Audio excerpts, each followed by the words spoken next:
Welcome back, everybody, to the Aztecs series here in NBA 2K25. We enter this episode at a pretty critical point in our season, the trade deadline, and we have failed to meet our lofty expectations coming off of that championship season a year ago. The Rockets right now lead the conference by 6 games over the second-place Kings with a 42-9 record, while we fall behind those two teams and also the Mavericks 8.5 games back from the 1 seed, which we are still trying to get to, but the odds of that happening with only like 2 months left is just really unlikely. So we're here at the deadline at the start of February, coming off 3 straight wins and 5 straight games scoring a $120 or more. And we have a big decision. What do we do? Who do we trade for and who do we depart with? Because we are not going to go to the playoffs with this current roster. And if you want to see more kind of in-depth discussion on this, I did talk with a couple people in the comments section last episode. There was a lot of good points being made by a couple different viewers. And I think, in summation, my ideas were this. I think Jarris Walker has not necessarily played as he did a year ago. He's making $30 million. But if you look at his stats, he really hasn't been worse. He's been about the same. Maybe he shot a little bit worse, but not by like any large major number. He's played more minutes. He has a higher plus minus on average. He's been healthy all season long. And I think it would be extremely difficult for us to make a trade in which we can get better shooting, but also get at least a decent level of rebounding and passing and defense that he currently gives us. I don't think it would be a wise move for us to move on from him unless we get some blockbuster trade done. I just don't think it's going to happen. I want to keep on this team and see if we can win back-to-back titles with him on the roster. And there was some talk about Dylan Young and how he's mostly kind of fallen into that bench role player kind of a role on the team. He is having his best offensive season so far, and he is shooting way, way better from 3 than he has at any other point in his career. So that is at least a good sign. He is playing more minutes than he has since his sophomore or his second season. But I think he's playing at a really high level. I think he's passed the ball, especially last episode, very well. And he's quietly been a really solid defender, even though he is not the best against those shiftier guards. So that leaves me with only a couple options. And after looking through guys that I wanted to acquire, there were only a couple guys that really came to mind. I also thought about potentially trading away Mark Williams. But we can't do that because he's currently hurt with that right elbow dislocation. So we can't even trade him away. And when he comes back, he'll be back into our rotation. But there were about 4 to 5 players that I was thinking about going after. So let's go talk about them real quick. The first player that I was really looking to get was Jalen Wells, who is a forward, 6'8", a bit taller than Jarris Walker. Not quite as good on defense or on the glass or passing. In fact, he has way less volume than Jarris Walker gets, but he has shot the ball incredibly well, especially from downtown and at the line. He's been really solid from the field, just a really good offensive player, but everything else leaves a lot to be desired, and I think his role would probably be to come off the bench if we were to get him. But the Knicks weren't really looking to get rid of him, even though they're not really a good team this season. They were not willing to depart with him unless they were to get a guy like Dylan Young. And I'm just not comfortable making that move because we're not really getting a whole lot considering how well Young has shot the ball this year and how he's passed and played good defense. So I think Wells, you can kind of strike that from the ideas. I also thought about Denny Avdia from the Nets, who are currently 4 games below 500, but still in one of those play-in tournament spots over out in the East. But he has already been part of a trade this year and was part of a trade last year. I'm not sure it makes a lot of sense for him to be part of a trade, especially twice in one season. Now, he has played very well. He's even passed the ball at a pretty good level, but the defense, at least on paper, not really there. And he's played a lot this season in a pretty sizable role. And I think it still could be an idea, especially coming off our bench, but I'm not sure that the realisticness of this is really there. And that led me to a couple of different players on the Thunder, the first of which is Jalen Williams, who just got a massive 5-year or 4-year extension, and he's making a lot less money after this year than he is on the current year. So if we look at his contract, the cap hit for this year is incredibly high at $51 million, but for some reason, he took a lot less money, like half as much money, to stick around until he's 33 years old. I already looked at what they would be looking for. They would want Jarace Walker in a swap, but they would also want Cam Christie in that same deal. And I'm definitely not willing to part with both of those guys to get a guy like Williams, who's not going to give you a whole lot more than what Jarace Walker can. Right now, Williams is playing more minutes than Jarace Walker, and he's rebounding the ball worse. He's passing slightly better, and his defense is similar, but not better. The only thing you get better than Jarace Walker is all 3 levels of scoring, from the field, from 3, and at the charity stripe. Otherwise, you're not really getting a whole lot. The Thunder have not been good for the past 5 seasons or so in the series, and so I think it would make sense for them at some point to trade him away. But he is just coming off a brand new extension, and we also definitely cannot get rid of Christie and Walker and only get somebody that is maybe on the level of Jarace Walker this season. So then I moved to 2 role players that are both coming off the bench, starting with Bones or Nah'Shon Hyland.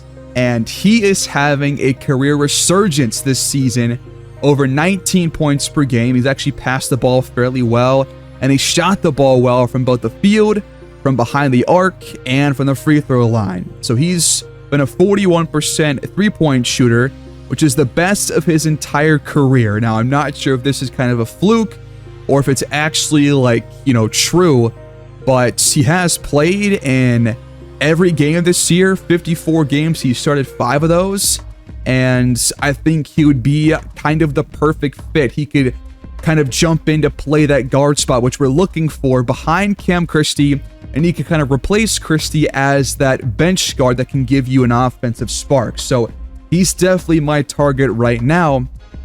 And if we're looking to get 2 players to come off our bench, there's a guy that we've already had on the team before, Oso Ighodaro, who we got rid of last year in a swap to, or I guess we acquired him last year in that Herb Jones trade, and he was quietly really good for us, especially on defense and grabbing rebounds. Now, he barely played for us that year. I think he only played like 10 minutes off our bench or so, but he was still really good.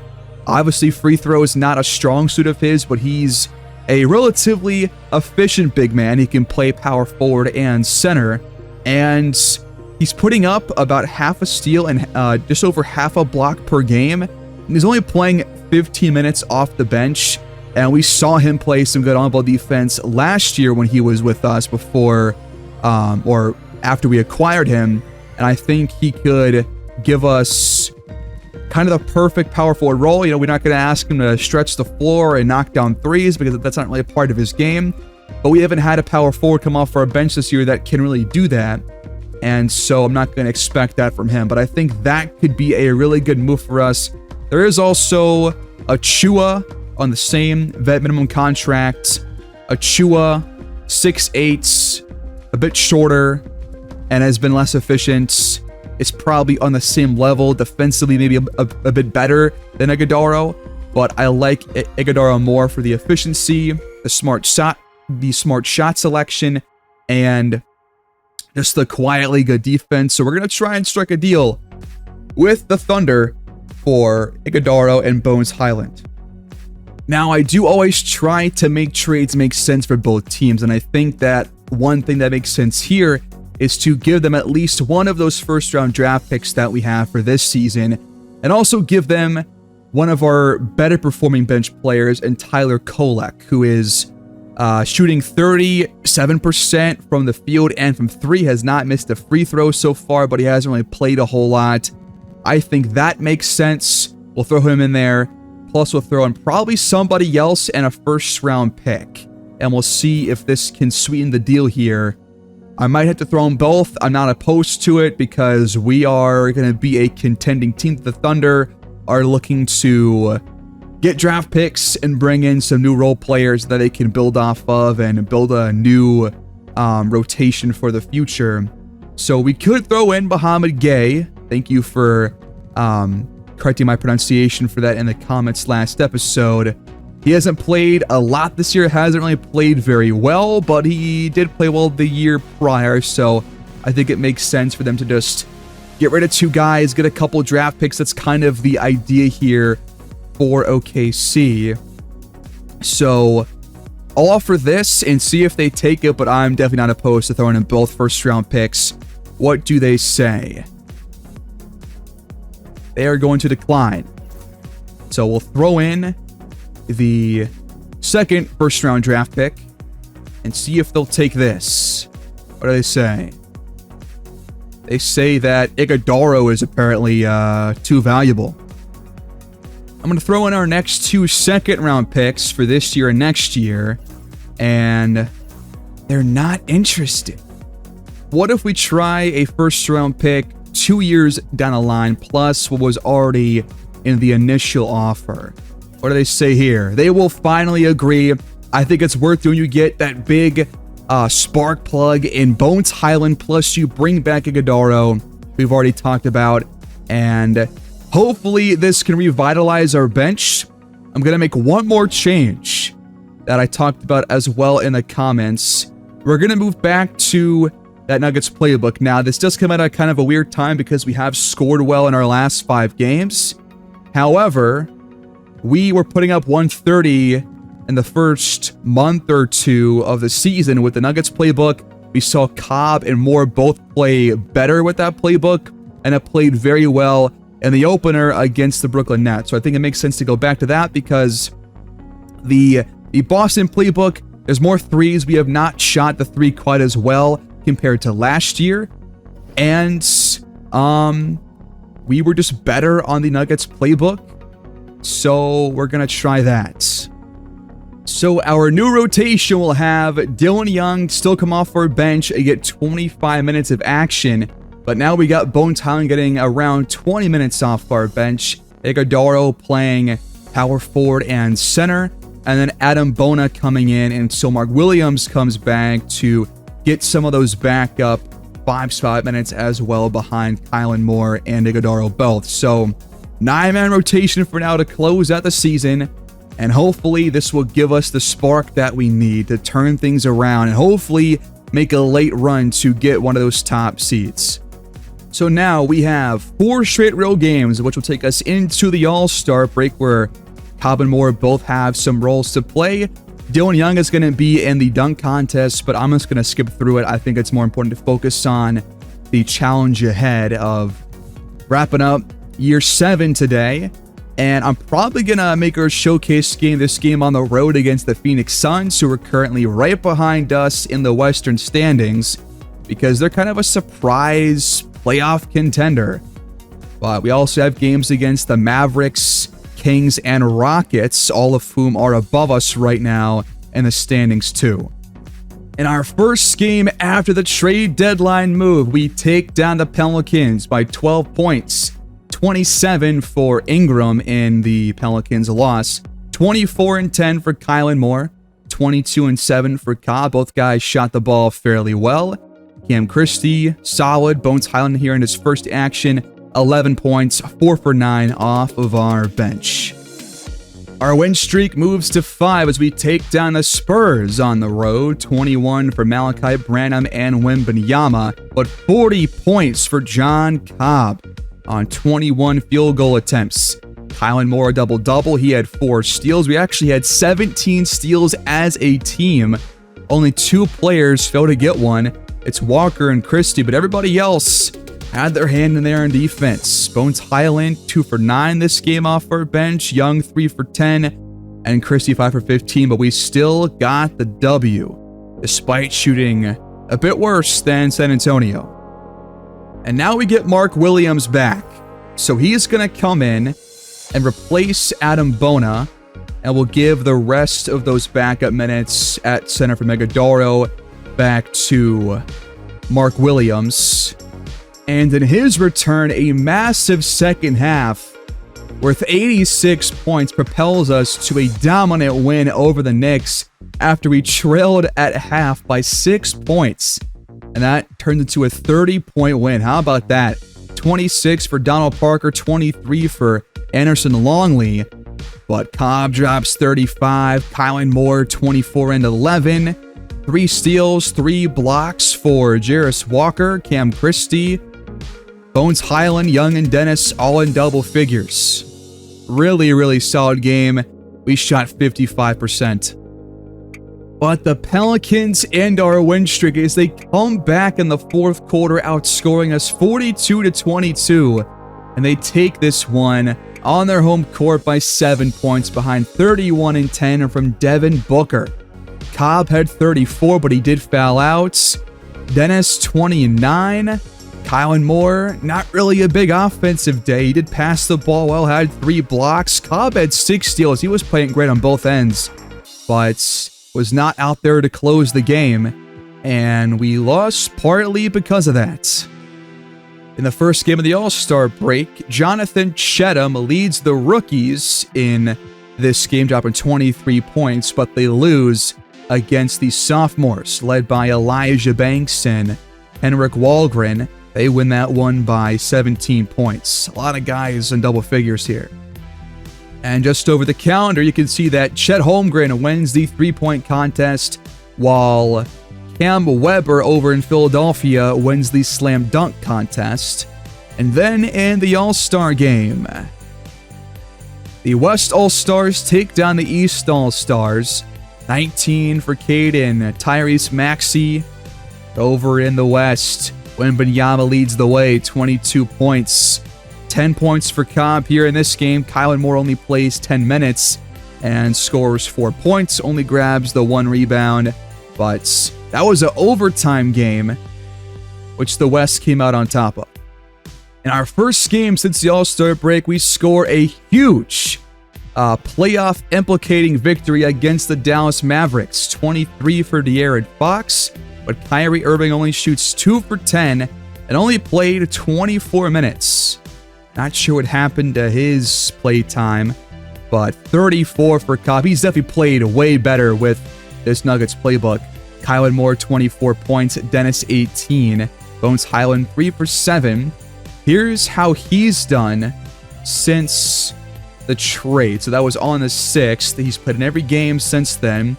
4 for 9, 2 for 9, 4 for 9, 3 for 9, 3 for 7. So he's not shooting like lights out, but he is having a couple of solid games. Another electric second half as we put up 89 points this time around against the Grizzlies. We finished with 148. We had 5 different players score 20 or more. Bones Highland puts together his best offensive game since he joined our team. Double-doubles for Cam Christie and Kylan Moore. Christie 1 assist shy of a triple-double. 28 for Dennis, 26 for Cobb. This might be one of our best overall team performances on the season. Dalen Young also played very well.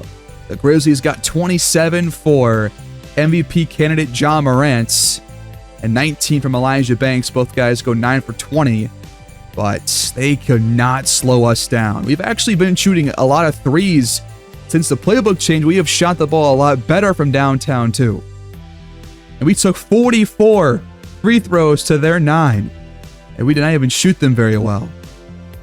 Make it 3 straight wins. This offense seems to always come to life in the second half. At least this episode, because we just put up 73 second half points. It was a neck-and-neck game the entire way, but the fourth quarter proves to be the biggest difference maker. We win by 12. 31-10 for Freddie Anthony this game. 26 for Holmgren. Only 19 points for Shai Gilgeous-Alexander. 34 for Cobb. 20 for Dennis and Kylan Moore. And double figures for Young, Christie, and Jarris Walker. And now we have an incredibly pivotal game against the Sacramento Kings. Maybe this game is better fit to be the showcase game, although it does come a little bit early on our schedule. It would be fun to watch Miller, or, well, fun and stressful. I think both apply. The Suns have fallen behind us. They're now 3.5 games back from us. We have jumped the Kings, of course, for the 3 seed, but the Rockets keep pulling away with the 1 seed. They're only a couple weeks away from securing that officially. Yep, as expected, tied with 4:45 to go. We gotta watch the rest here. We already had an overtime win against them earlier this season. Let's do it again, but in regulation, hopefully. And a bit of a change of scenery here. We actually start with the ball for the first time, I think, all season here in these close finishes. Cobb gets the first look as we jump in, and it's gonna go in, and we take the lead 103-100. We have trailed for almost the whole game until the last couple of minutes. So here we go, a comeback in the works all game long. Now it's about closing this game out here on the road in Sacramento. The 3 for Kibu Miller, of course, ties things back up. Backdoor cut. It's Dylan Young who gets the pass, but well defended by Vassell. Cobb almost turns it over, and that is going to be a turnover, but probably against Kylan Moore.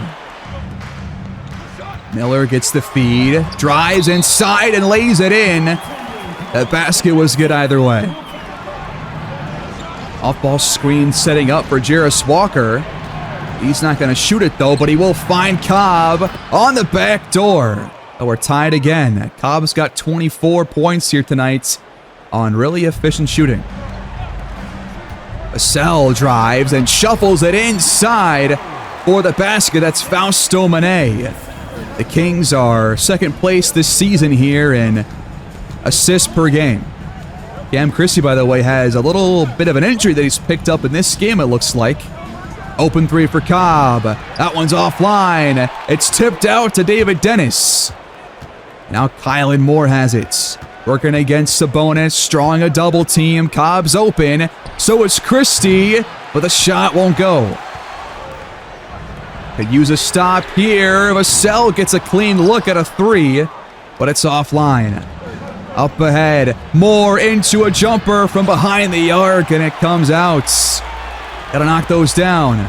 Manet right to the rack, but he left it short on the other end. Just over 2 minutes left now. Need the offense to get back in rhythm here. Cobb cuts, gets a nice pass, but beefs the layup. Miller drives. 2 defenders there, and it's blocked, but he gets it back and scores. He's a little bit too physical and too big for Dennis, I think, as we have not got many stops on him in that matchup. Just over 90 seconds left. We trail by 2 buckets. The Cobb 3 will go! Is Clutch Cobb in the building or what? 1 point game. Miller with it, drives again, and this time it's too strong off the window. Can we jump in front now? Cobb turns it over. Pocket picked by Herbert Green.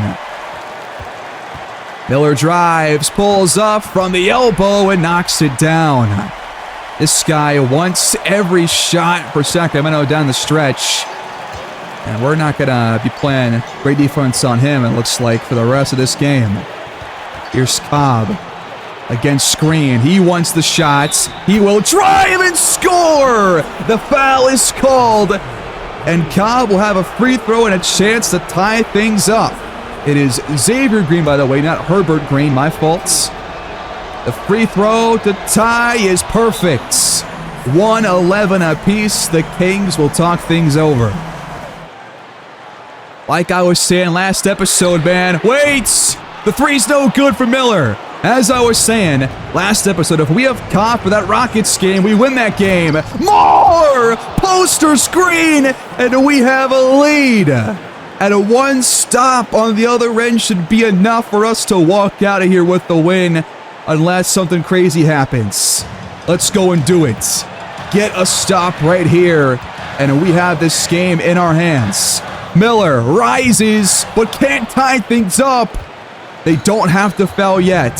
There's a 5-second differential, but a bucket makes it a very difficult game here for Sacramento, and we're going to hold the ball and drain some clock.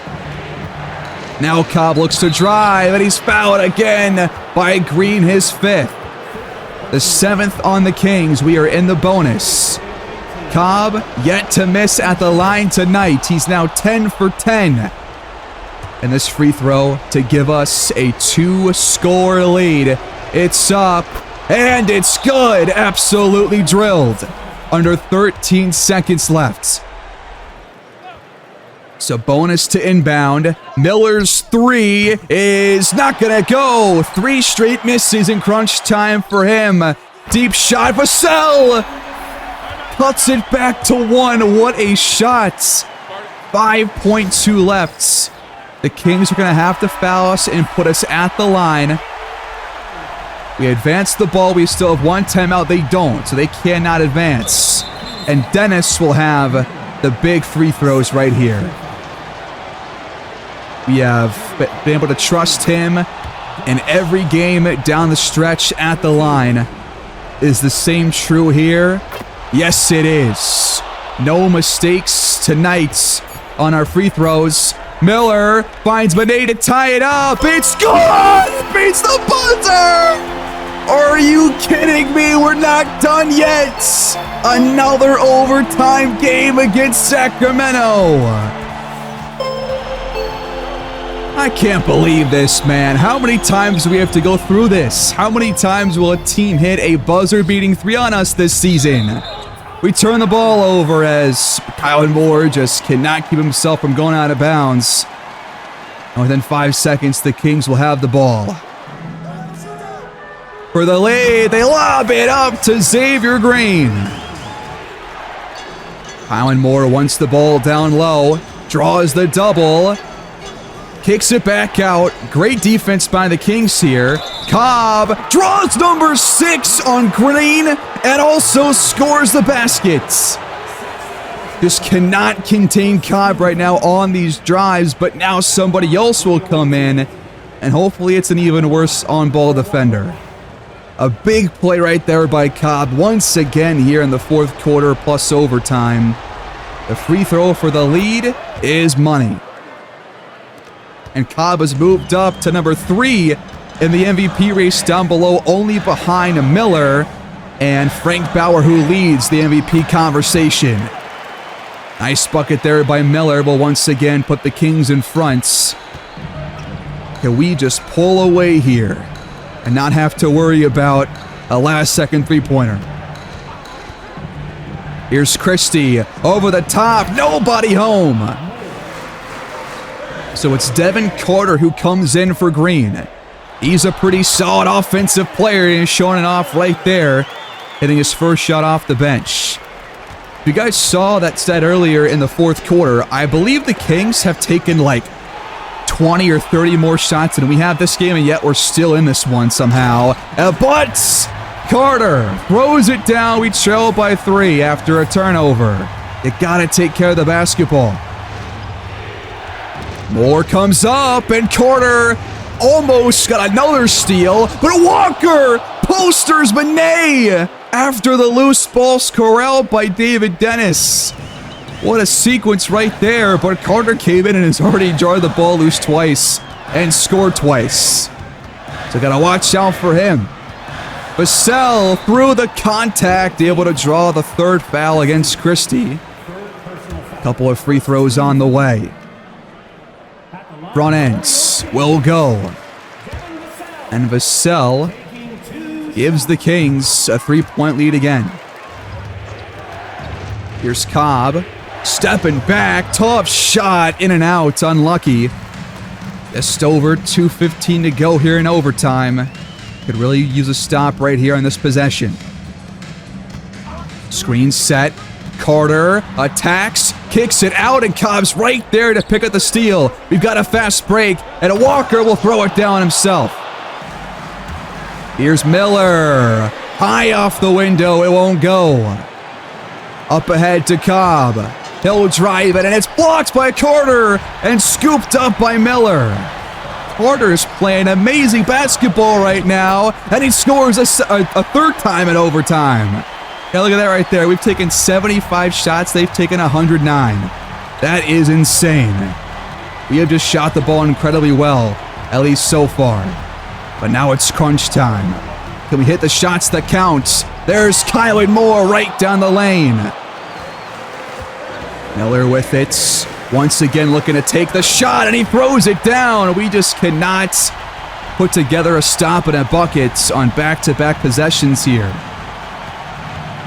Kings holding on to their three-point cushion. Cobb to tie, no good. Moore gets the rebound. Walker to tie. That one comes out. Two good chances, and we couldn't get either one to fall. Miller back out. Manet does not fire.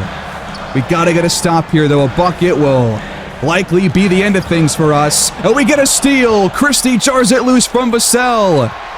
Dennis shuffles it to Walker, and he's called for a 3-second violation right now of all times.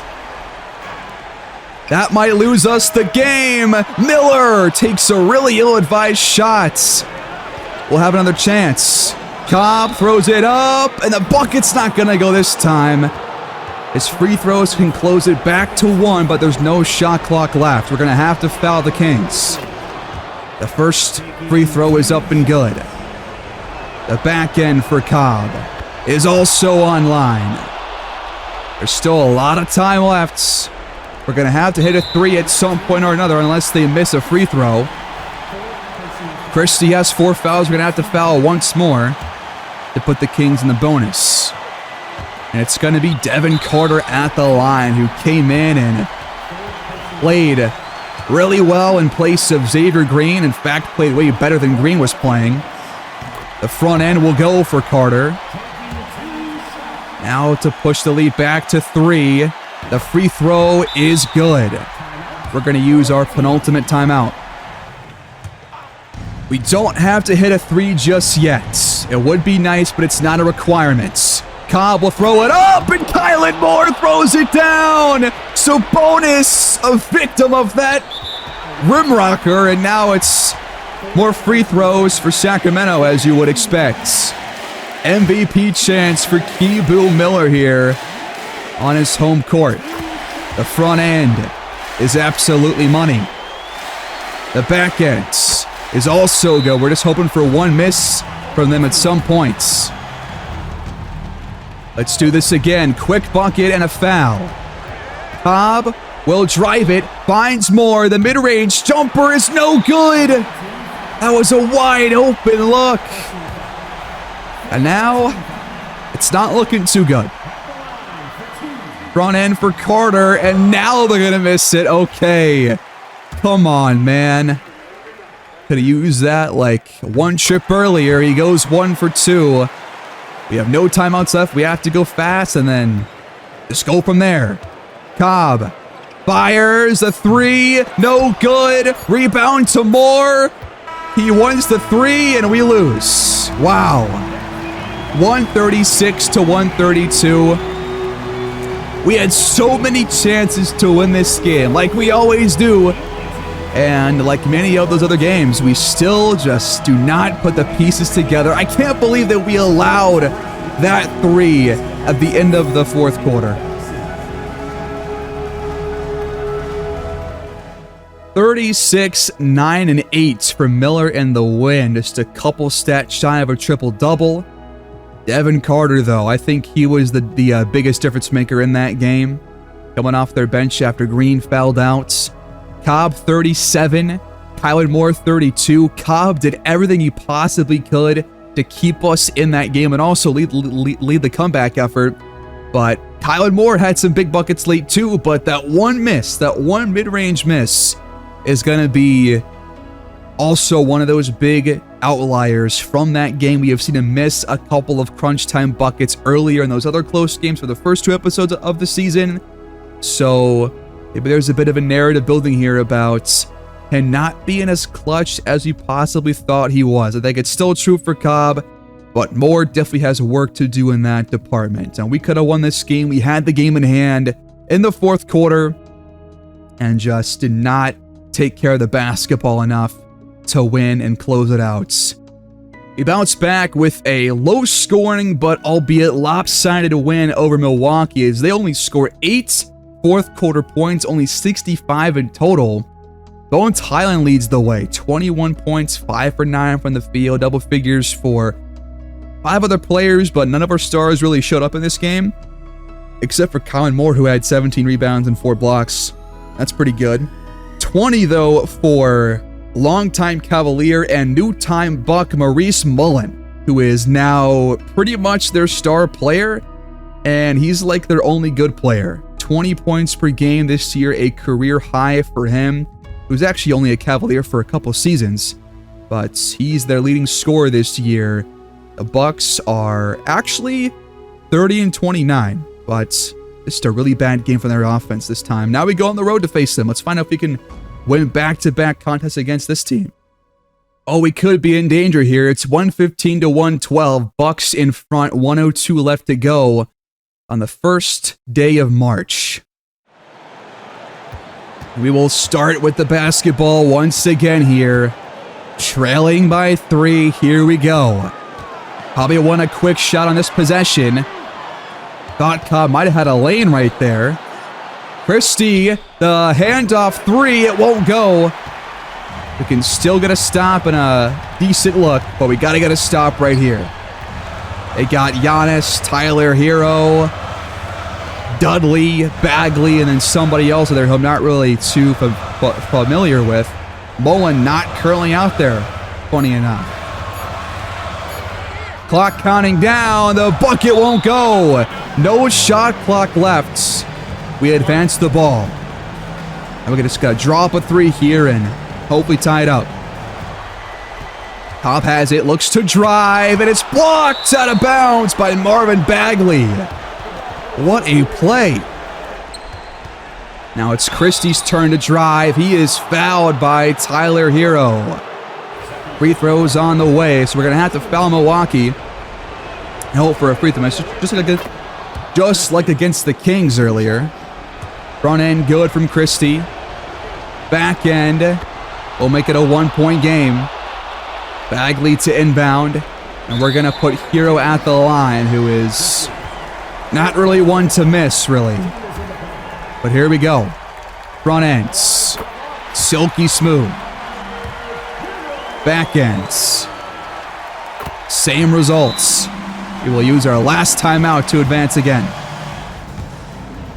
12 seconds left here in Milwaukee. Gotta go for a 3 this time, you would have to think, right? We inbound to Cobb. He hands it off. Now it's Dennis with does he take the last shots? It's good! 6 to go! David Dennis pulls out the bow and arrow and absolutely laces an incredible shot. Maybe Dennis deserves some more looks like that down the stretch of some of these close games. But now Milwaukee has a chance to give us even more heartbreak. They inbound to Hero. Giannis, the 3! And we are going to overtime again. Okay. And overtime begins with the Bucks in possession of the ball. 117 each. It was us that hit the game-tying shots. Now, can we come out of this with our second straight win against the Bucks? Giannis, now 0 for 2 on his last 2 3-pointers, including that buzzer-beating attempt. We turn the ball over. Dudley with the steal. This is now Murphy with the ball, so he was the guy that's in the starting 5 as well. But still no Mullen in the game. Maybe he fouled out earlier in the contest. Not really sure. Shot clock under 5, though. Bagley has to pull the trigger. That's a really good shot contest by Kylan Moore. On the other end, Dennis throws it up in traffic, but it's no good. And Bagley pulls down the rebounds. Good defense by Jarris Walker here. Not letting Giannis penetrate until the very end of it. And still some good defense, just better offense that time. They've taken 88 shots. They've taken 90. They have shot the ball better than we have this game. At least so far. We're still in it. Cobb for the lead. It won't go. Murphy pulls it down. Giannis kicks it out. Open look in the corner, but Dudley can't hit. Kylan Moore to Walker. Extra pass in the corner, and Cobb with back-to-back misses, but it's going to be our ball. Out of bounds off Hero. Walker comes over with the screen. Dennis downhill. Shot clock under 5. Gotta find something. He's gonna go up with it through the contact and finish. What a play. Out to Murphy. His 3 will put Milwaukee back in the lead. Walker gets the pass and misses another 3, man. He just... I'm glad that we kept him, but he's got to start to hit some threes. Now a 3-point play on the way for Giannis. Ill-advised foul from Dennis. And Milwaukee leads by 5. Can we get back within 1 score quickly here? Got a mismatch here. Cobb against Bagley. And he goes right up into Giannis, and it's blocked. There's no foul. Just not making the right offensive plays here in overtime so far, but we only scored once. Hero fires. No good. Christie, solid defense. Walker back out to Cobb. He'll drive on Giannis again and hits the reverse. 3-point game. Downhill, Hero through the foul. Got it to go. They're just making more plays than we are right now, simply put. Free throw good. We trail by 6. Cobb isos, drives, nobody there this time. We still have a chance. Cobb's got 35 here in this one. Hero attacks. Blocked out of bounds by Christie. Bucks keep the ball. Hero the pump fake, drives again, and missed again. This time it's a little bit too strong off the backboard. Open 3 for Cobb on the fast break. Count it! 1-point game. Hero, tough bucket on the other end. Cobb, contested, got it! What a shot! He was looking for a foul against Murphy, and it doesn't matter. We're tied at 129. There is the offense I was waiting for. 38 seconds left. Inbound to Hero, wide open 3, but he can't hit. And Dennis somehow comes down with the rebound. We lob it up for the lead. Kylan Moore off the pass from Cobb. What a run. The last minute and a half from these Aztecs. We want to win this game badly, you can tell. There's about a 5-second shot clock differential. Hero can't lay it in. We lead by 2. We have a fast break. When we slow it down, we force them to foul us. There's a 1-second differential now. Milwaukee will have to foul us one more time. They're going to put Cobb at the line for a pair of free throws. Can we close this game out?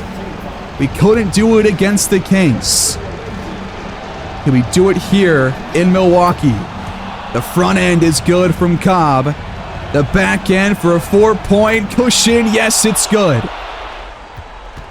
Bucks got to go fast. Hero hits the mid-range fadeaway or step back. More free throws for us on the way. This time it's going to be Dennis at the line. Dudley fouls out. Dennis with 2. Mullen now in. He can also give them some offense if they need it. The free throws, both perfect. 4-point game again. Under 10 on the clock. Murphy steps back and nails another big 3. Timeout, Aztecs. Can we please not do this? They have no timeouts left. Can we just inbound the ball, hit the free throws, and not allow a buzzer beater? That's all it takes. That's all it takes. The first shot is good from David Dennis. Back end. Once again, just absolute nails from David Dennis. And now the final shot of overtime. Hero to tie. No good. We finally win a close one. We've won a couple, but not a lot. 137-134. It looked pretty grim earlier in overtime, but we fight all the way back and take it. Let's go. Thank you to Milwaukee for getting us back on track with back-to-back wins. 30 for Murphy despite the loss, and a couple of huge threes in the fourth quarter and overtime. Tyler Hero, 24, but a couple of key misses down the stretch. Cam Christie playing some solid defense on him, but John Cobb once again steps up in a big way. 43 points, 33 and 13 for Colin Moore. Did not really get the ball late in that game except on that one lob, which put us in the lead for the rest of the game. But how about David Dennis knocking down the big shot to force overtime? Big plays by him. Good defense by Christie down the stretch. And we come out on top, shooting 45%. We come out of a nail-biter against Toronto with our third straight win, nearly allowing a fourth quarter comeback from the Raptors. 22, 10, and 9 for Scotty Barnes, and nearly a triple-double for him. 26 for Dennis in back-to-back games. Double figures for Cobb, Moore, Walker, and Christie. Cobb and Moore of whom each had a double-double. Cobb, 4 steals. He's had a couple of really good defensive games this year. And now we have pretty much a month and a week left. We sit at third place still, but now only a half game back from the Mavericks. But in our second to last game against the Rockets this season, we kind of get blasted there in the second half, allowing 81 points. You lose by 15. We're just not on their level right now. 21 for Christie, but Cobb only 17 points. Colin Moore only 15 points on poor shooting. We could have used better games from pretty much all 3 of our star players in this one. We also had 3 guys with 5 fouls, including Mark Williams with 5 in only 22 minutes. That's not good. 3 players with over 20 points for the Rockets, with Whitmore, Jackson, and Frank Bauer being 1 board shy of a triple-double, and 4 other guys in double figures. They're just a really, really hard team to defend. Jabari Smith only took 1 shot this game. How is that even possible? He's a starter. Makes no sense. Now that's more like it. Big days from Kylan Moore and John Cobb here in this one. Kylan Moore on a tear right now on the glass. I think he's had double-doubles in each of his last, 3 or 4 games. Very good streak to have. In fact, it's been 5 straight games. Look at those rebounds right there. He is going crazy right now on the glass. 6 offensive rebounds here in this game for him. Christie, 19 points. Bones Highland, 13 off our bench. And it's a good way to get back in the win column. We just beat the absolute tar out of Utah, 146-108. 4 players with 23 or more points. Cobb, 32 and 12. Dennis, 31. Kylan Moore, 25 and 9.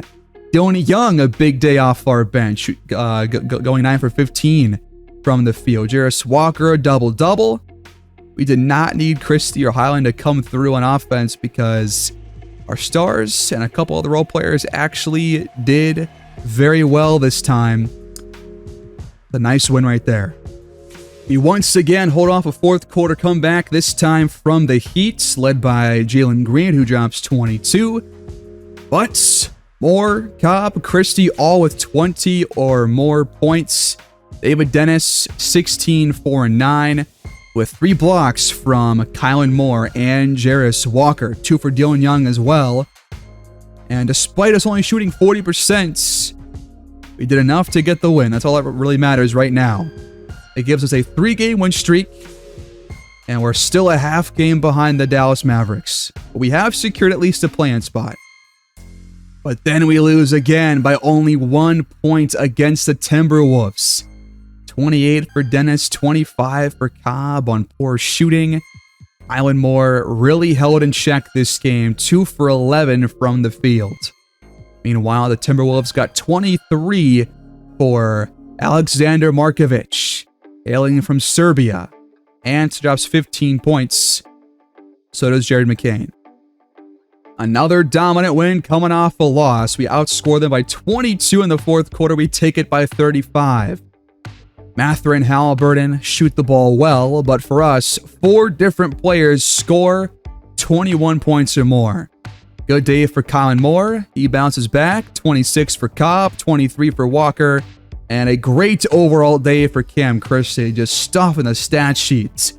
David Dennis did have 6 turnovers, but I think ends up playing all right in this game, and we do enough to clobber the Pacers.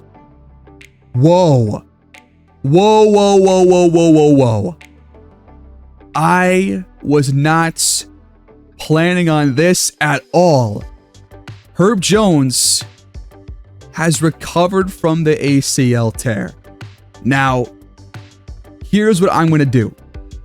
For injuries like that are legitimately year-ending, like an ACL tear or an Achilles tear, that's what it was, I'm not going to bring him back. I just don't think it is realistic or fair. Now, there are times where the CPU might do that, but we already have so many advantages over them in the series that I feel like, you know, we have spent the last 2 episodes game planning, trying to work around the injury. I think we've done that to a pretty solid level, and I'm not going to bring Jones back because this is way too early for an Achilles tear. I can excuse it for those smaller, you know, less long-term injuries, but for one like this, I'm not going to do that. It just seems and feels cheap to me, so that's crazy, but we're not going to bring him back. I'll have to wait for next season, unfortunately, for him and for us, but I think it's the right thing. We're going to move on. We take down the Golden State Warriors behind 29 from Dennis. Both he and Cobb shot the absolute lights out here in this game. Only 3 misses between the 2 of them combined. We get the win despite a poor day for both Kylan Moore and Bones Highland and Dylan Young. Elo Keels drops 23, but Zion only 4 for 12 and only played 24 minutes. Maybe he got hurt in that game. Not really sure, but we have one of our own. We have an injury of our own because Jarris Walker has pulled his right calf muscle. He's out for the next probably week and a half. He might miss that Suns game. We'll have to see what happens the rest of this current week. In his place, we're going to be starting Iguodala at the 4 for now as a starter, and Bono will come off our bench as the backup power forward. But Walker should not be out for that long. He should be able to come back probably just before or just after that Suns game, based on what I've seen so far from all these injuries. And now, wait, hold on. So we just missed out on something. We just played a game that only popped up while I was simming, and we did not get to stop ourselves. And now we're also into another game, but Cobb has a strained right hip. Can probably play through it. I mean, we kind of have to play him through it, to be honest with you. But now we're in the game against the Rockets, and you'll see what I'm talking about after we go through this one. Hold on. It actually sent us through 2 games. So first, we got through the final game of the NBA Cup. The Rockets won that over the Rockets lost against the Hawks by 6. We win against the Spurs. Despite 20 plus from 3 different players, we end up winning by only 2 points. I'm not sure why it sent us through this game because I was pointing to jump in if that was going to be a close game, which it was. Cobb dropped 39 in that win. And now against the Rockets, we do win. And Cobb once again plays pretty well. 24 points, 23 for Bones, 20 for David Dennis. And a big win against the Rockets led by the MVP favorite Frank Bauer. And we are now a full game ahead of the Mavericks, but we do have 2 games in hand on them. So they will have a chance to tie our record over the next couple of weeks as we approach the end of our season. We got one more game before the Suns showcase game, and then we'll go from there. If you're curious about the Cobb injury, he should be back and fully healthy in a couple of days, I would assume. But if you look at the attributes going down, there is going to be a bit of a step back for him. He'll go back to kind of what he was doing probably in year 3 or 4. He's going to lose some speed, lose some physical abilities, but I mean, maybe it is worth just sitting him for 1 game or 2. Maybe that is the play to avoid any additional injury to him. But we're also fighting tooth and nail right now to win the highest seed possible. Does it matter a whole lot? Maybe not. But maybe we'll give it 1 more game, and if he's not fully healthy, we might bring him off our bench against the Suns, perhaps. Not really sure exactly how I want to handle this right now. And we are facing the Hawks, who are a very good team. I think they lead the East right now with that 52-win record. We're probably going to have to take Cobb out, and with him and Walker both out, it's going to be hard for us to win, I think, but hopefully Dennis Moore can lead the way for us and hopefully just keep us afloat for now. And not really to my surprise, we get absolutely clobbered by the Hawks. We just did not have any offense, and we got outscored by 30 points there in the third, or by 20 points there in the third quarter, and the Hawks win by nearly as much. Only 18 for Kyle Moore, and he fouled out in this game, man. Like, you're not gonna win if you're missing 2 of your starters, or really 3 of your starters, and then one of your star players who's actually playing this game actually fouls out. Like, it's just not gonna happen. Bones high on 18 points, tried his best, but Dennis only 2 for 11, Christie 2 for 9, Young 5 for 14. We were just not shooting well at all. In fact, we shoot sub 40%, but so did they, and we still lose. You know what? This game against the Mavericks at home is going to end up being way more important than the one against the Suns. We're going to have to push back the Suns game and watch that maybe next year at some point, or if they end up being our matchup here in the playoffs, that will be the whole series. But we're going to instead watch the game against the Mavericks because that will actually have huge playoff implications. So I want to see our fully healthy team, hopefully, against the Mavericks. We'll see if we can actually get that to happen in these next 2 weeks. We do get Jarris Walker back just before the Suns game, as I thought. So he's going to come back into our lineup. Thank God. And wow, we just absolutely blew out Phoenix. 20 for Javon Sims, 38 for Kyle Moore. We could have used that in our last game. But a big win against the Western Conference opponents. Now, we are still second place. The Mavericks are still a game back, but they still have those 2 games in hand. And now we have a close game with no John Cobb in the rotation. We've been outscored by 15 points here in the 4th against Washington. This game comes at home. 1 minute and 11 seconds left. This is another key game. And we do jump in. Dennis at the line for a pair of key free throws. The first of which he knocks down. The back end is up. And the Aztecs hold on to a 3-point lead. And the starters, missing John Cobb, come away here with the win on our home court. That shot's blocked. Out of bounds off of Kyle Moore. Inbound to Sarr. 60 seconds left here. Darius Williams can't lay it in. Just left it short off the window. Young tries a deep 3. but it's no good. That would have been the dagger. They can still tie it up. Carrington right to the rack, and a quick bucket will make it a 1-point game. They don't have to foul. Can we find the bottom of the net here? Moore gets the pass. Picked up by Jaren Jackson Jr. Moore backs him down and left it short. Timeout. Wizards take over. They can save for the final shots. Not again, man. Not again. I hope they go quick, which they will. It's blocked by Moore. It's out of bounds off Williams. Aztecs ball. A great defensive play and a bit of luck on the end of it. And Moore makes up for the miss on the previous play. Now they will have to foul us. We are in the bonus. And it's Dennis at the line in the clutch again. The first one is perfect. This guy is absolutely money in crunch time. He hits both with ease. But it's not over yet. Only a 3-point game. They can tie it up here. Under 12 seconds left. Williams back out. Sarr for 3. Ties the game. I don't want to go to OT again. Can we just hit a game winner here in regulation?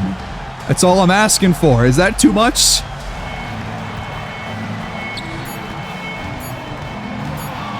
Moore to win it. Hits it. Finally. He calls game.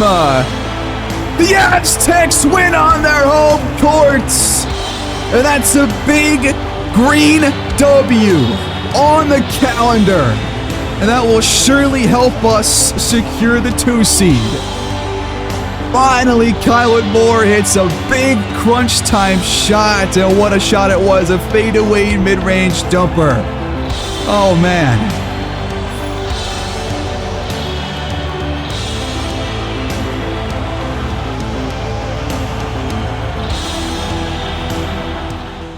We have been waiting so long for a buzzer beater to go our way in regulation for a win, and this time it comes from a guy that has been under a lot of scrutiny for his late game play this season. Kylan Moore, 21 and 13, 6 blocks in this game. Absolutely incredible and a big shot. Definitely one of the highlights of his career to this point, and we hold off a fierce Wizards comeback in the 4th quarter. And coming off that win, John Cobb is back and fully healthy. He won 2 out of 3 without him out there. And I think it was the right call to let him fully heal up for this playoff run and for the home stretch on the current season. We once again take down the Warriors despite 24 for Zion Williamson. John Cobb back off the injury, drops 28 to lead the way for us. But his teammates, David Dennis and Kylan Moore, both also played very well on the offensive end. Bones Highland has been really good for us this year. His numbers compared to when we acquired him. So he's gone down, as you would expect, in points per game, but he's still shot the ball pretty much the exact same from the field, maybe slightly worse from 3, but still at a really high level. So I can't really ask for a whole lot more than that. Oh boy, another showdown here against the Utah Jazz. It's on the road. They lead it 122 to 120, 2:24 to go. I don't want to enter that game against Dallas coming off a loss. I want to enter it on a win streak. Let's dive in. And we will start with the ball here in the Delta Center, trailing by 2 points. Christie for the lead. Can't knock it down, but Kylan Moore tracks down the loose ball. Now it's Dennis. Out to Jarris Walker. Screen comes from Kylan Moore. Walker attacks the basket and scores. Right through the contact from Taylor Hendricks. What a basket. And we are all tied here. Here's Keontae George. Off the window and out. Kylan Moore pulls it down. I don't see Andrew Lee on the court right now for the Jazz. But they do have Hendricks They do have Wendell Carter, Dion York, Wendell Brown out there. Moore for the lead. He rocks the rim. Cobb the assists. Can we do it again here in regulation? George attacks the basket, and this time will finish. 19 points for him. On the pick and roll again, it's Kylan Moore. Did that last shots in that last game open the floodgates for him here in crunch time? So far, it seems to be the case in a very small sample size. York out to Hendricks. About 60 or so seconds left. Brown to George for the lead. No good. A good contest there from Dennis. And now up to Cobb. Fast break three. Offline. And the Jazz get it back quickly. And they turn the ball over. Moore cuts off the pass. Walker will do it himself. 4-point lead for Mexico City. The Jazz will call timeouts.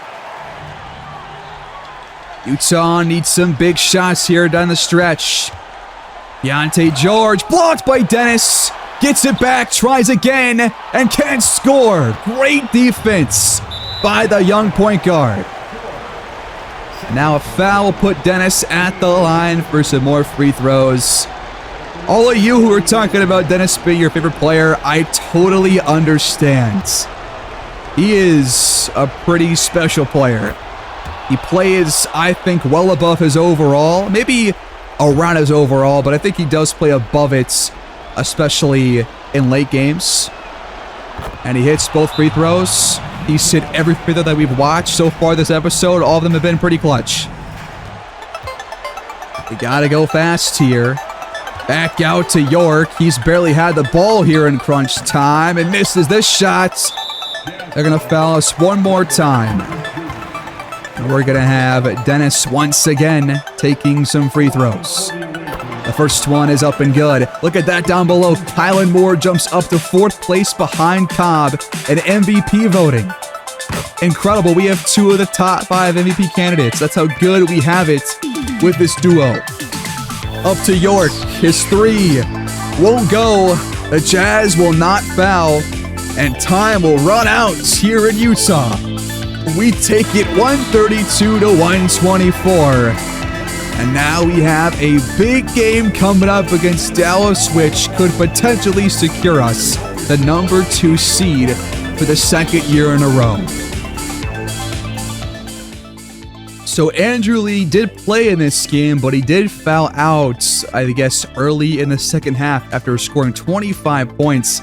That was probably a big turning point here in this game. We outscored them by 15 points in the 4th quarter. We take it by 8.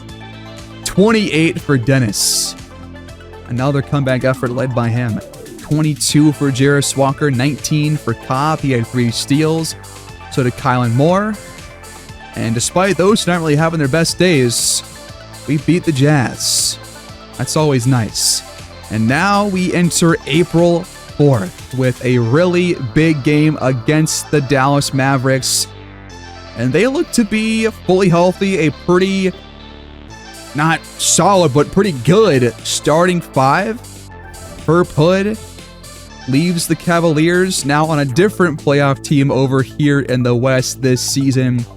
And right now, we are a game and a half over them. We don't secure the 2 seed with the win, but it makes it a whole lot easier because this would give us a 2.5 game lead. They would still have a couple extra games to play. I think 1 extra game to play than we do. But it would still be a pretty vital win in our effort to get the 2 seed. Because the Rockets have secured the 1st overall seed as of right now. So now it's us and Dallas. Us and them. Before we jump in though, there's some more big news. Frank Bauer has a left hand fracture. Will likely miss the rest of the year until the postseason. So the MVP favorite missing the last, week and a half or so of the season. Nikola Jokic, top 5 in voting right now, has both a high left ankle sprain and a strained right hip. And the Nuggets should be a playoff team. They are going to be a play-in team at the most, though, this season. So we'll see where they go from there. But a big loss for the Rockets. But I think he'll be back in time for the first round, at least maybe halfway through the first round. But now we got a big game of our own, facing off against the Mavericks. These games are always close. Let's see if that holds true here. And this will be our first real look at both Nashawn Highland and Iguodaro on our team this year. Simply because we have only watched those close games until now. Now, he has dropped off in the points per game, but that's because he has a slightly less of a role with our team, but now he's on a true contender, so I think he's probably fine with that. Let's jump in at home, hosting the Dallas Mavericks, and pretty much playing for the 2 seed. And the tip-off is won here at home by the hometown team. Highland Moore gives us the rock first. Here we go against the De'Aaron Fox-led Dallas Mavericks. We started with the ball. Jarris Walker rocks the rim to open things up. I like that start. First play for Dallas. It's going to be an open look for De'Aaron Fox, and he laces that one from deep. Against us this year, he has averaged about 27 points per game and about 8 assists per game. Yeah, we have not played good defense on him in our previous matchups. There's Christie off the window and good for his first points. Over 15 per game this season. Dumped inside, Hood gets the ball and has it denied by Kylan Moore. And Walker tracks it down. Leads the fast break, but can't finish. Good defense down low there by Hood. On the other end, Fox misses the pull-up. Up ahead, Christie has a lane. Finds Moore at the rim for 2. A fast-paced start. Dallas coming off a 14-point loss against the San Antonio Spurs, who have been really bad this season. They're trying to bounce back in a big way against us, but a taller task, a way better team. Can they do it? Off-ball screen setting up for a Jarris Walker triple. No good. I still don't think we have seen Walker knock down more than 1 3 on the season in the games that we have jumped in to watch. So until he does, not really feeling too confident on those looks, but he was way better at those last year. But we also watched a lot more of him last year, so that could be a big difference there. But shot clock winding down, and Fox able to work his way to the rack for 2. Walker tries again from downtown, and this time it's good. All right, need more of that. Fox steps back, tough shot, it won't go. Jarris Walker pulls down the miss. I talked earlier about how we have not seen Bones or Iguodaro on the court since the trade, but you can definitely feel the difference in the team since those 2 guys became a part of our roster. Jarris Walker now 2 for 3 from downtown with back-to-back triples, and we lead by 5. Screen set. Fox in the paint, back out to Lively. And now they got to force a shot up here. Sohan contested offline. Christie rises, a foot inside the arc, but can't hit. Good pass, backdoor cut, denied by David Dennis. Fast break, lobbed it up to the ceiling, but Walker can't finish. Kylan Moore is there on the offensive glass, though. A foul is called against Sohan. Kylan Moore, 87% at the line on the season. About where he was a year ago. And he knocks down both. Screen from Lively. Fox into a jumper. It's not going to go in.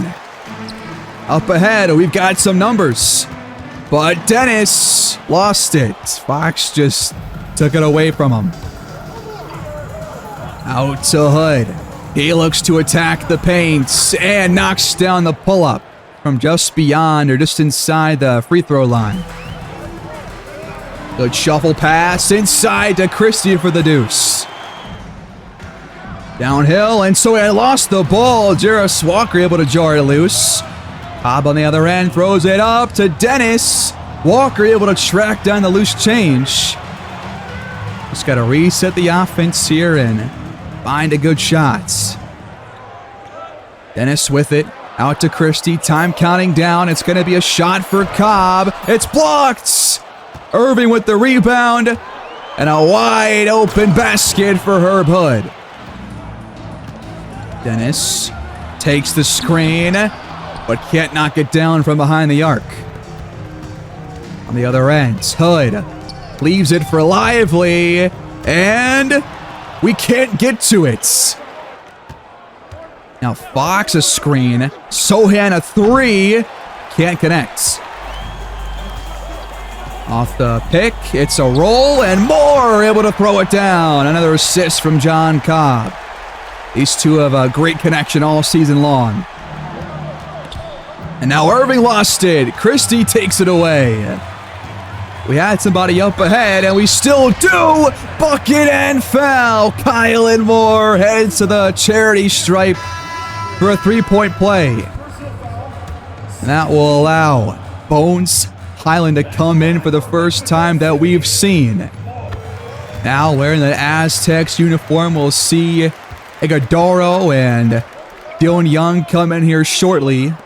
But for now, Highland in place of David Dennis. Christie moves to point guard. Fox dished out. Hood's three offline.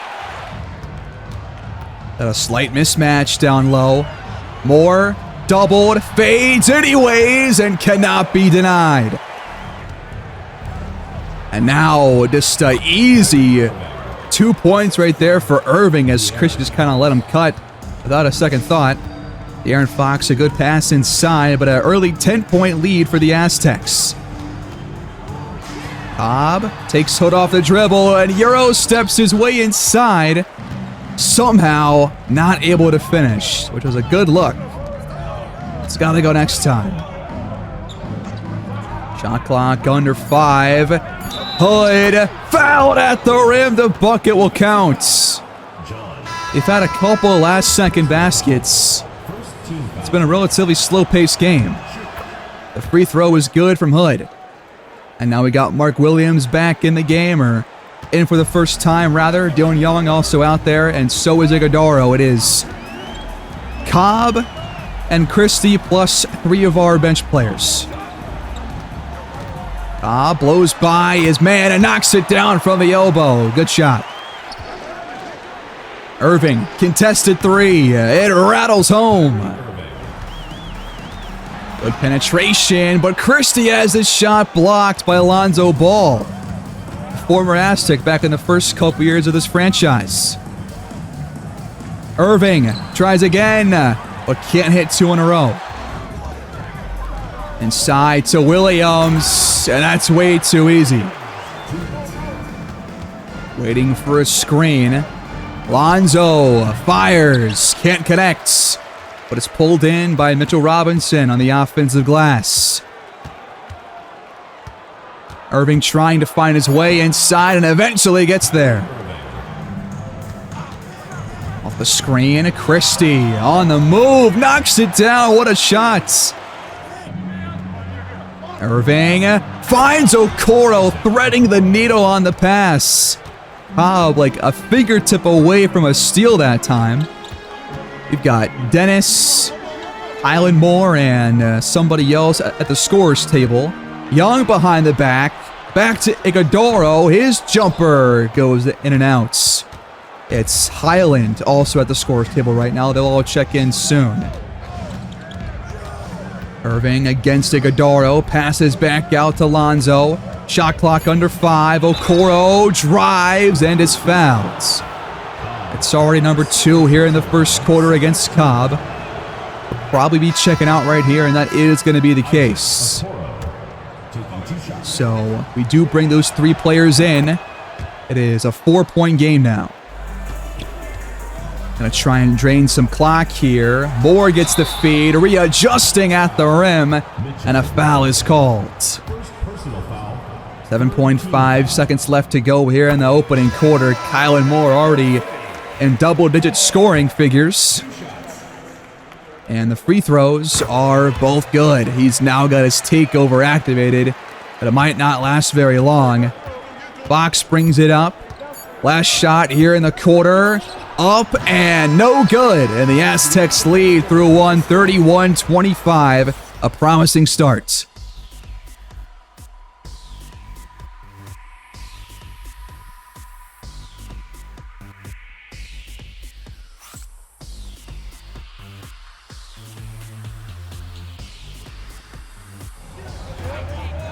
All right, second quarter officially underway. Mavs got off to a relatively slow offensive start, but they kind of brought it back within a respectable range. As that foul is called against Dylan Young. That's going to be his first. That puts Okoro at the line. The Mavericks, by the way, down below, have had the best defense in the NBA, at least in terms of points allowed per game. They're top 3 in points off turnovers, I saw at one of the timeouts. So they're a pretty good defensive team, but so far we have had the best of them. Dennis curls off the screen. Thought twice about the jump shot. Now shot clock's under 5. Moore looks to drive it, and nearly again had the and one. That's number 2 against Robinson. Free throw, up and good. Kylan Moore off to a dominant display already. Has yet to miss a field goal or a free throw. Still perfect. Oh my God, Bones just got put on skates. And Fox completes the highlight play. He's got 9. Good pass. Moore gets by Robinson, and Highland picks up the assist. I want to see him shoot the ball, but if he can pass it like that, I'm not going to really complain. Downhill. And through the traffic. What a play by Okoro. He also played for us a couple years ago. The free throw won't drop in, though. It's 35-31. Highlands leaves it for Dylan Young. Back-to-back assists. Okoro working against Walker again. Passes out. Shot clock winding down. Ellis pulls the trigger, but can't stick it. Now we lob it up. Dennis tried the one-handed stuff, but a great, I guess that was a block on the end of it. And it turns into more points for the Dallas Mavericks. Out to Bones. His first shot attempt is off the mark, but Young pulls down the offensive rebound. It's okay. Off the screen, Okoro attacks the basket, dumps it inside and out of bounds off of Robinson. Aztecs take over. Moore going right at Robinson. This time gets the and one to drop. Robinson can't contain this guy right now. Just took him off the dribble. What a play. And the free throw to Boots is up and good. Okoro drives again. Really likes that drive. Kylan Moore called for his first foul. Front end for Okoro on the money. Back end is up and good as well. Island blows by Ellis. Back out to Walker for a clean look. He drops it in. Jarris Walker shooting 75% from behind the arc so far in this one. Okoro between 2 defenders. It won't go this time. No fouls called either. The C's parts, and Moore took the jump shot, but it had a lane right in for a dunk. Mavericks get it back, trailing by 10. Fox, tough shot, but it'll go. It's back to 8. Eyeball screen. Bones, beautiful pass. Out to Okoro. Decent look from 3. That one rattles in. Good cuts, good pass. Dennis, good finish. Off ball play. Okoro gets the pass. Back out. Beautiful play right there, but they just can't capitalize. Highlands attacks the paint. That one's denied by Derek Lively. Now Lively has a mismatch on the other end against Highland. Help comes. Okoro left open. He knocks it down again. He's got 16 points. Off-ball screens. It's Jarris Walker getting plenty of opportunities. Just his second miss from downtown so far tonight. On the other end, a step-back jumper will go again for Fox. Is it a couple of those? Out to Bones. And that one nearly went. Fox gets loose, but can't knock down the open three. Lucky break for us. Still only a 4-point cushion for the Aztecs. Dennis hands it off. Young lost it. Okoro with the strip and steal. He's playing phenomenal basketball, and he threads the needle once again to Herb Hood. A 12-4 run sparked by Fox and Okoro. John Cobb back in the game alongside Mark Williams and Cam Christie. He gets the feed, launches the triple, but it's no good. We have not scored in over, or just about 2.5 minutes. Sohan almost lost it, but it's kept alive with the Mavericks. Kyrie Irving back in the game, working against Dylan Young. But good defense to force the pass outs. Okoro to Fox, has to shoot, and we still hold on to a lead. Cobb on the other end, looking to attack the paint. Okoro makes him lose the dribble. The fadeaway left shorts. Irving to Okoro now over Fox, or Cobb rather, and he blocks the shots. And we give it right back off a turnover. Walker could not hang on. Fox with it, attacking the basket. Really great defense by Christie. The Mavericks have also shown off their defensive skills this quarter. We've only scored 17 points, make it 19 so far in the quarter. Okoro has it poked out. Cobb can't track it down, but Young is right there to grab it. He throws it up and turns it over. Walker not on the same page. Gotta take care of the basketball, man. Lively with a bad miss at the hoop. Young, pass break, knocks it down. Screen set. Fox rises, but can't knock it down. Rebound tipped out to Cobb. Up ahead, Walker draws the foul on Sohan. He's not happy with the call. Jarris Walker having one of his best showcase games since last season. In fact, for sure his best showcase game since a year ago. Obviously played great in those playoff games and that championship run. Looking for more of the same, starting hopefully next episode. Downhill, Hood is fouled by Christie, his first, team's fourth. Front end is up and good. And the back end from Hood is offline. Mark Williams pulls it down. David Dennis back on the court alongside Kylan Moore as well. Back out to Dennis. Clean look. It's good. Sohan with it. Behind the back to Lively for the finish. Dylan Young attacks the paint, hands it off. Dennis up and under. How do you miss that? What? There have been some strange misses the last couple episodes. For some reason, that one is denied by Kylan Moore. Dennis finds him on the fast break. Beautiful basketball. We got 60 first half points against the league's best defense.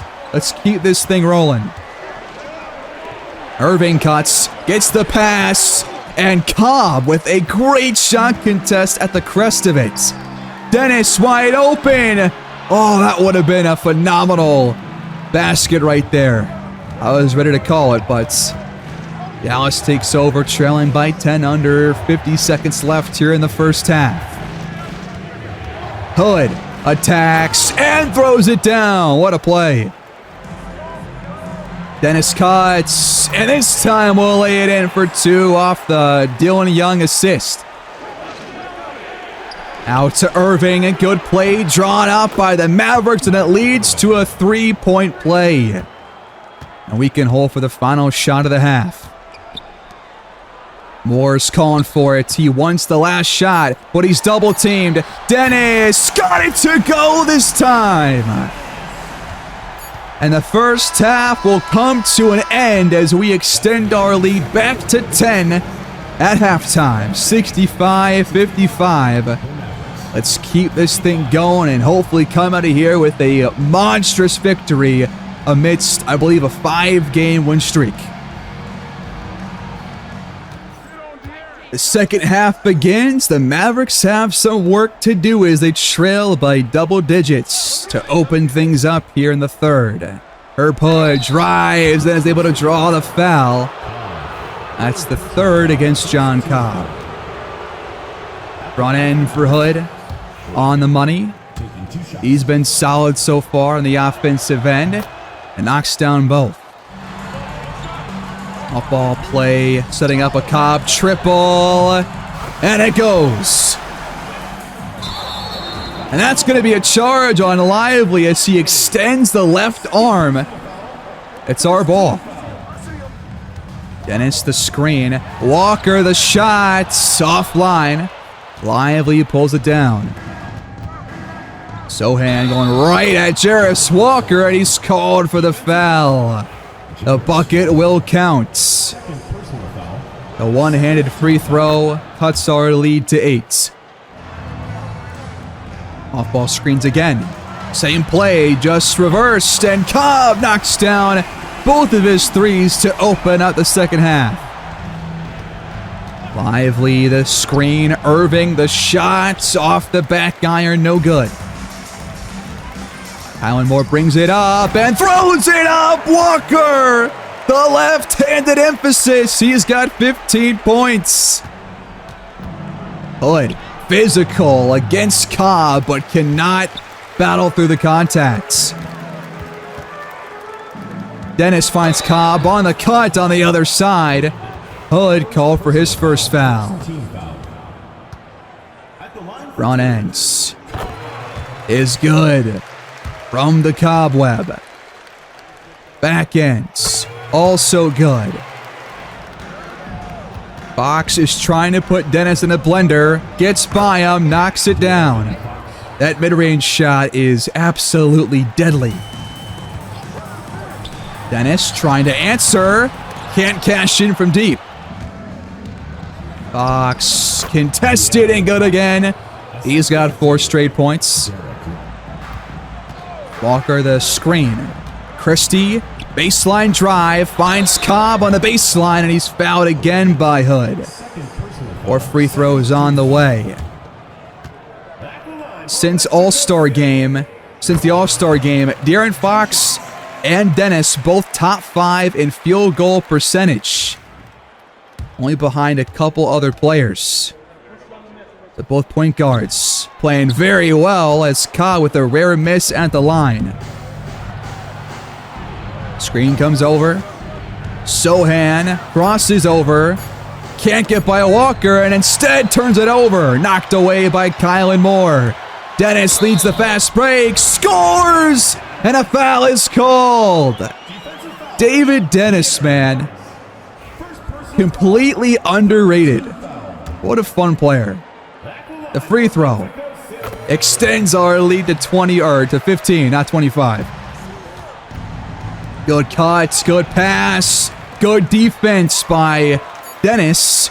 Irving will have to throw it up. That one's blocked by Christie. How about the Aztecs defense, man? I'm loving that. Downhill, Cobb from the elbow. No, but Moore's there on the glass. Dennis for 3.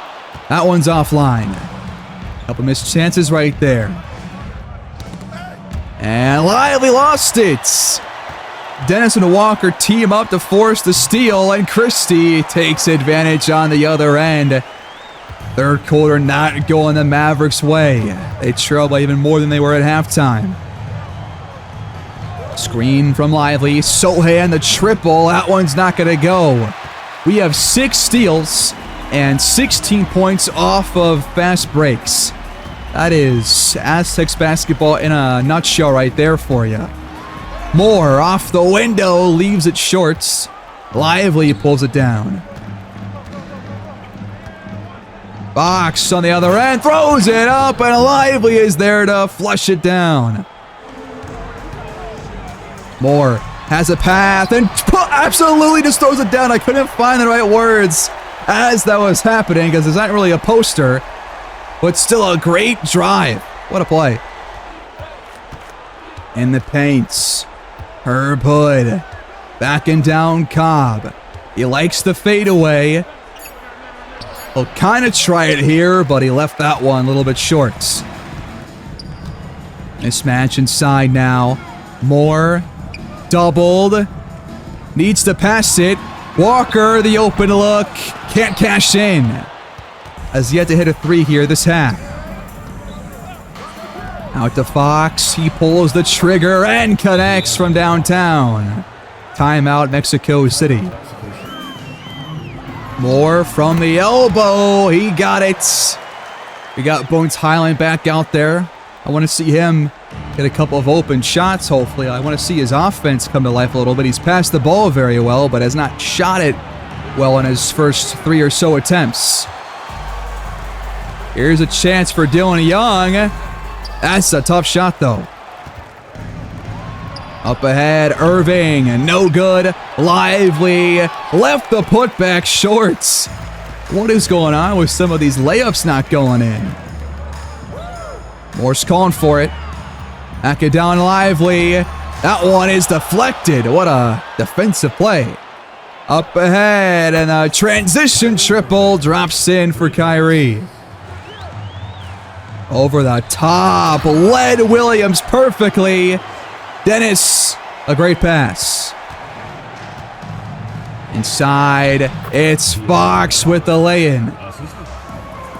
Inside to Bones, off the window, no good. We get it back.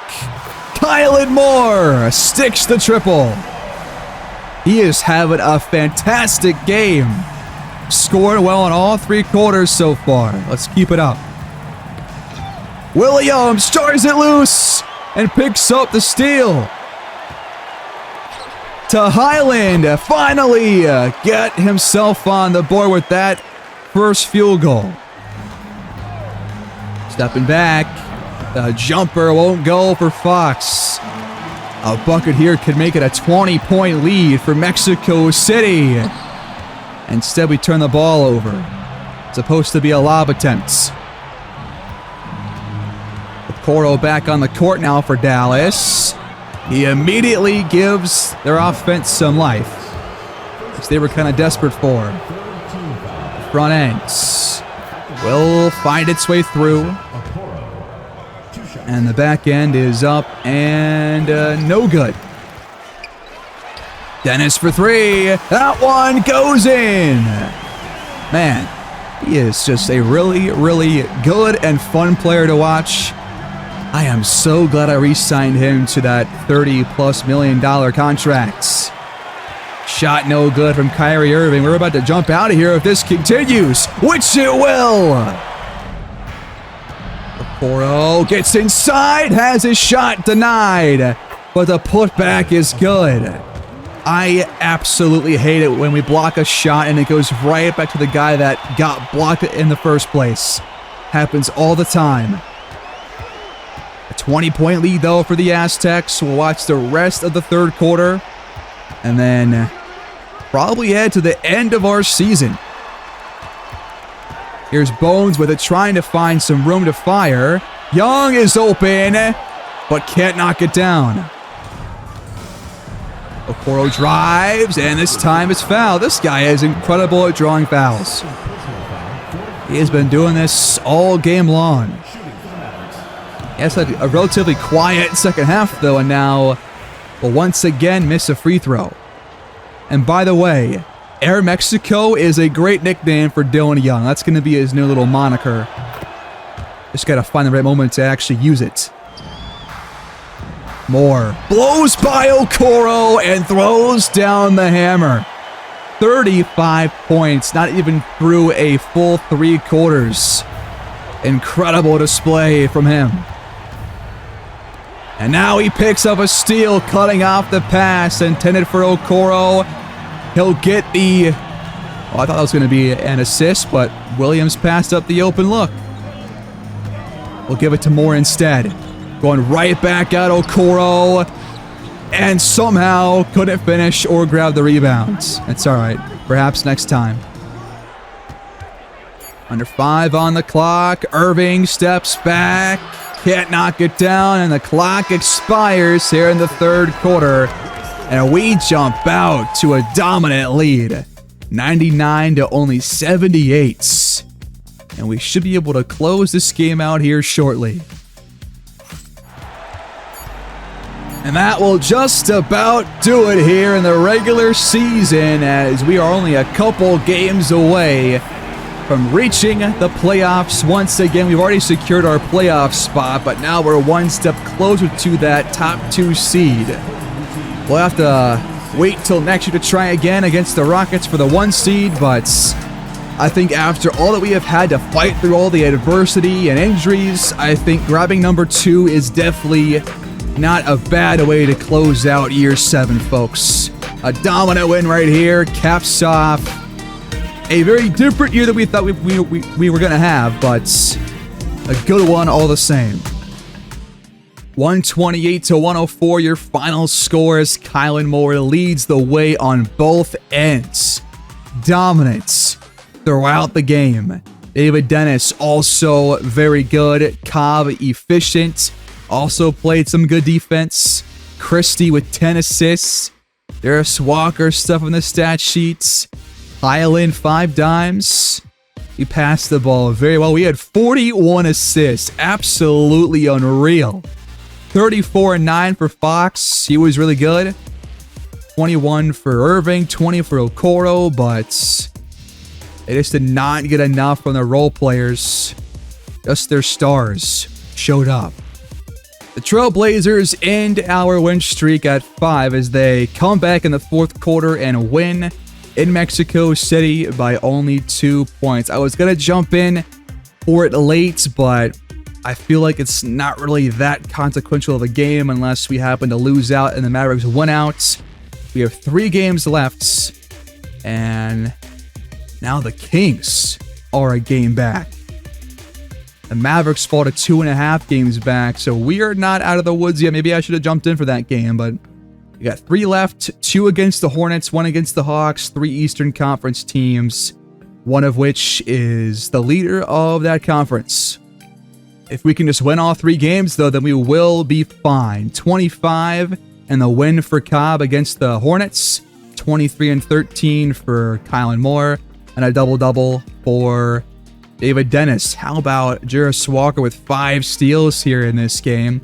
Nobody had more than 17 points for the Hornets. They shot sub 40%. But then they come back and beat us, dropping 148. What in the world just happened to our defense? 38 and 9 for Cobb, 23 for Dennis. I mean, nobody played poorly for us, at least on offense.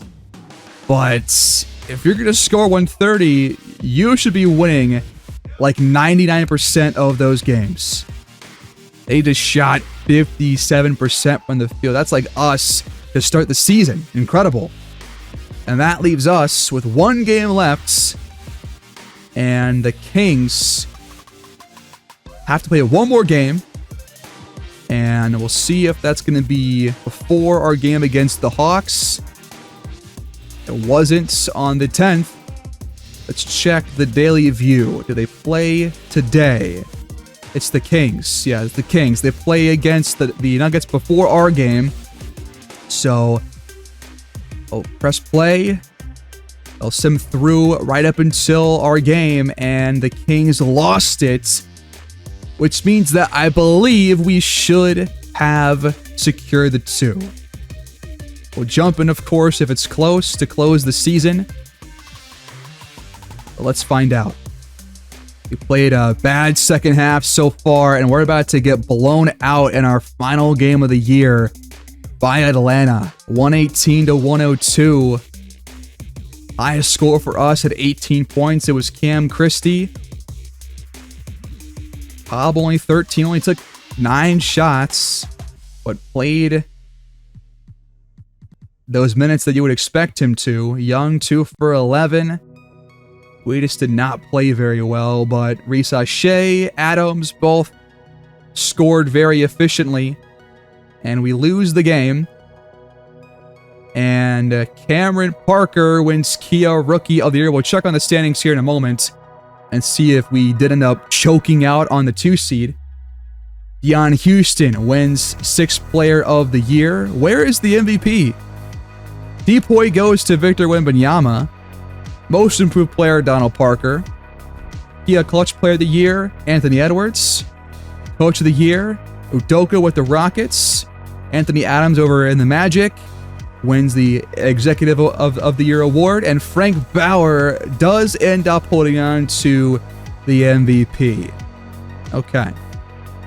So we advance. All NBA teams, all team selections. First team. Okay.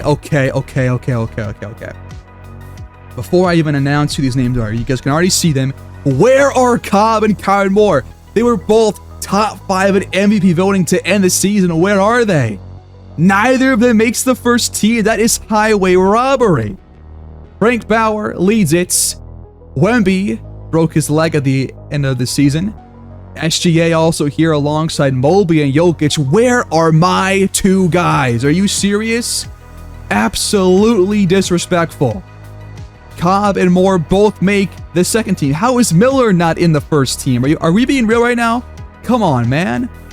Rebounds have way too much of an impact on that, but Moore was also putting up like a double-double this year with like 4 assists per game or something. 3 assists per game. Scoot Henderson, Ja Morant also in the second team, but I am pissed about that. They should be too. Darius Williams, Ant, Dan George, Deion York, Andrew Lee round out the All-NBA teams. All defensive first team, Wemby, Asar Thompson, Mobley, Sarr, SGA. Second team, Deion York, Stephon Castle, Frank Bauer, Adebayo, Harrison, Sally. All rookie first team, Parker, Marcel Trichet, Jonathan Chetham, Kylan Johnson, and Nick Williams Jr. All rookie second team, Julian Perry, Lamar Cardinal, Ginwei Wang, Aaron Landry, and CJ Caldwell. Those are your all-team selections. And the Aztecs did end up holding on to the 2 seed despite ending in pretty poor fashion with back-to-back losses. We hold out because the Kings did end up, I guess they were still a full game back. So that's pretty big. We went 28-13, both home and away. We finished the year 6-4 in our last 10 games, 8 games back of the Rockets. We fought back. We really had to outplay like 3 other teams to get the 2 seed, and we did exactly that. And I think part of that was the trade. And all that was without us putting in Herb Jones, which I'm still not going to do because he tore his Achilles, man. He's not coming back the same season. It's just not going to happen.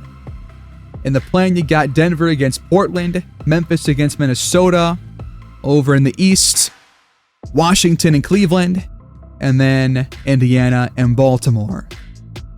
And we are going to face Nikola Jokic and the Denver Nuggets in the first round. So Jokic against Kylan Moore. That's going to be a really fun matchup. Leonard Law, by the way, we saw him get drafted by the Heat. He was not re-signed. And I don't know why, because he had his best year in his final year there. And was a great shooter the whole time. The Heat did not extend him, and Denver took advantage. and he's been all right over there. They've also got Edward Boeheim, who's had a couple big games against us this season, over 22 points per game for him. So you've got a sharp shooting backcourt. With Denver, you got a solid athletic forward here in Dariq Whitehead, who's also shot the ball very well, but has been kind of a do-it-all, low-volume player. Obi Toppin at power forward. Literally every player in their starting five can knock down threes. Jokic being the weakest of the five. So their bench looks pretty solid with Buffkin, Johnny Furphy, and Jalen Tyson. Of course, adjust the rotation to be only 8 men. I might, well, it could be 9. I might do 9 for the first one and then do 8 after that. But at the end of the year, what do our stats look like? Let's go take a real quick look. Final numbers for John Cobb: 28, 6, and 4, with his highest steal totals and block totals of his career, except for the blocks back in 2027, 2028. But one of his best defensive seasons in his career. Is still shooting the ball very, very well, and ends up with a average of 9.9 plus minus per game. Kylan Moore plays 78 games, drops about 24, 10, and 3, with over 1 steal and 1 block per game. Also shot very well, not so much from downtown, but he ends up with a plus 8.7 plus minus. We'll look at the advanced stats in a second. David Dennis plays every game, never had an injury this year, was fully healthy the entire time, and he was awesome. Might have had lower assists than we're kind of used to for him, or I guess not, pretty much in the same wheelhouse, never mind. But 19 and 7, 1 steal per game, was the most efficient guard on the team this season. Amazing at the line, a plus 7 plus minus. Jarris Walker, thought about trading him, chose not to. I think it paid off. 11 points per game, 7 boards, just below 4 assists, over 1 steal and 1 block. Shot the ball way better down the stretch. Numbers really came up those last couple games. A plus 6.7 plus minus. Christie gets 6.2, and he was really good for us. Averaged 15 points per game. Started for a lot of the year after we made that change once Jones went down. 4 rebounds, 4 assists, 48% from the field. Shot the 3 relatively respectively. Great free throw shooter. But Herb Jones, you can tell by the plus minus that he was the biggest difference maker for us on defense with that plus 11.5 plus minus. But again, towards Achilles, not coming back until next season. Shot 48% from the field and from 3. He was awesome when he was out there. For the rest of our role players, Dylan Young ends up with 11, 4, and 4. 48% from the field, 37 from downtown. Those numbers went down as the year came to a close, but a plus 5.3 plus minus, mostly coming off our bench. Bones Highland went from negative plus minus to over 0 because he went from a bad team to a good team. Good free throw shooter, good 3-point shooter, and shot well from the field. Before he came here, he was putting up like 19 points per game. When he came here, it's now 16.4. That makes sense. Mark Williams, really solid off our bench. Iguodaro, we didn't really get to see a whole lot of him, but again, you could feel the impact once that trade was made. I think he was a difference maker. Also played for a bad team, has put us plus minus up to negative 0.5. So can't really complain there. And I think that trade makes us way less worried about this bench and way more confident in the rest of our team. Now it's time to put it all to good use here against Denver in the opening round. Quick advanced stats though. Most efficient player by PER was Cobb. Most efficiency was Cobb as well. Moore trails him in both those categories in second place. Highest game score, Cobb, then Kylan Moore, then a big drop off. And then let's look at usage rates. Kylan actually had the highest, but that was because he was over in OKC for a while. So Cobb really had the highest, then Moore, then Dennis, and then wins added 19.1 for Cobb. Absolutely unreal. Can I see his advanced stats in his career? It's probably the highest he's had. No, it's not, but it is really up there, about where it was a year ago. We had, I think, a win shy of 60 last year. We finished 4 shy of 60 this year, so not quite as good record-wise, but I think we're still probably on the same level as we were a year ago. Kylan Moore, 16.8 wins added, and that is going to be higher than last year by a long shot. So yeah, I mean, you could tell by the way that he played the game and his stats, he was way, way better. That is the one metric that really shows you the difference for him.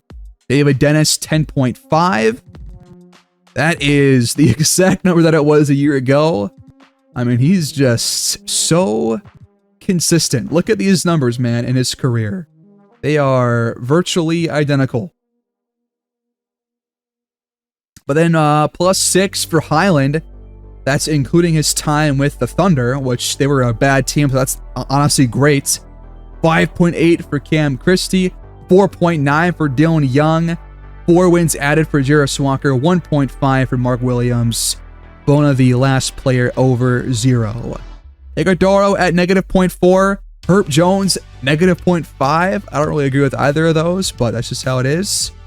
But negatives here for the rest of those guys that we took out of our rotation at the end of the season. So there you go. That's kind of the overall big picture on the season. And now we got to figure out how we can take down Denver, slow down Jokic, and hopefully keep these guys from raining down threes in this game. We come in only missing one player, Herb Jones.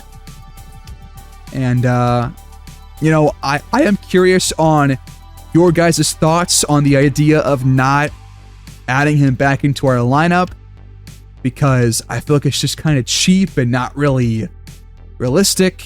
So give me your thoughts down below. I'm probably not going to add him regardless. I think we're good enough to win without him after that trade, but we'll find out. Thanks, guys, for watching. It was a really quick, fun year. Lots of action, especially here in this episode. Plenty of overtime games that we watched. And it was a really, really fun year. There were lots of ups and downs, but it ended up being a pretty solid year. Very comparable to a year ago. Now, can we make another playoff run like last year and defend this title? Let's find out. I'll see y'all next time. Please like the video, subscribe, comment down below, and I'll see y'all next time. Take care and have a great day.